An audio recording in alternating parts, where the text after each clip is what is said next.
నా పేరు లక్కే రామకృష్ణ, జీమాడుగుల మండల పీసప్ ఫోరం అధ్యక్షుడిని.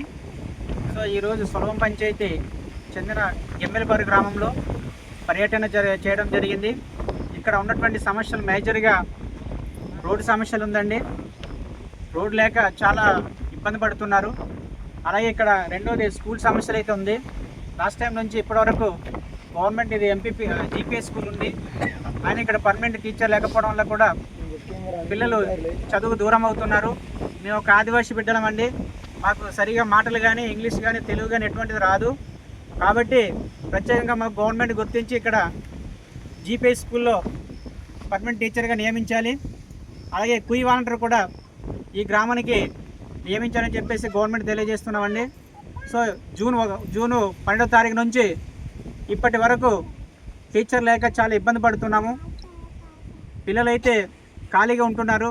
కాబట్టి తక్షణమే దీన్ని గవర్నమెంట్ గుర్తించి స్కూల్ టీచర్ నియమించాలని చెప్పేసి తెలియజేస్తున్నాము. అలాగే కుయి వాలంటీర్ కూడా రెన్యువల్ చేసి కంటిన్యూషన్గా ఇక్కడ విద్యను అందించే విధానంగా చేయాలి. కుయి వాలంటీర్ ఎందుకంటే లాంగ్వేజ్ ప్రాబ్లం అండి.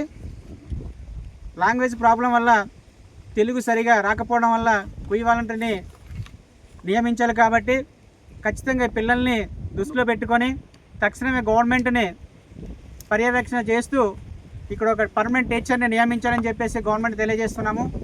అలాగే గానుగుల నుంచి చెరువుబంద వరకు బీటీ రోడ్డు మంజూరు చేయాలండి. సుమారు ఇది 2.5 కిలోమీటర్లు ఉంటుంది. వీళ్ళకి రోడ్ లేక చాలా ఇబ్బందులు పడుతున్నారు. అలాగే పిఎం జన్మన్ నుంచి కూడా మనకి ఇల్లులు వచ్చాయి. వీటికి కూడా ఇటుకలు తెచ్చుకోవడానికి, అలాగే సిమెంట్ తెచ్చుకోవడానికి, ఐరన్ తెచ్చుకోవడానికి చాలా ఇబ్బంది పడుతుంటారు. కాబట్టి తక్షణమే దీన్ని ప్రభుత్వాన్ని గుర్తించి ఈ గ్రామాలకు రోడ్డు సదుపాయం కల్పించాలని చెప్పేసి మేము తెలియజేస్తున్నామండి. అలాగే ఏదో ఒక సమస్య పైన మీ 17 పంచాయతీలో ఉన్నటువంటి సమస్యలు కూడా మేము నేరుగా పీసప్ ఫోరం నుంచి పర్యవేక్షణ చేస్తూ ఆ గ్రామంలో ఉన్నటువంటి సమస్యలన్నీ కూడా నెరవేర్చేలాగా మేము ప్రభుత్వానికి తెలియజేస్తున్నాము. దాని తక్షణమే ఏదైతే మేము ప్రభుత్వానికి అందిస్తున్నామో ఉన్నటువంటి దరఖాస్తులు కూడా దాన్ని స్వీకరించి దాన్ని సమస్యని పరిష్కరించే దిశలాగా మీరు ప్రభుత్వాన్ని చొరవ తీసుకోవాలండి. సో ఇప్పటి వరకు మేము చాలా సమస్యలు అయితే మేము ప్రభుత్వం దృష్టిలో తీసుకొచ్చాము.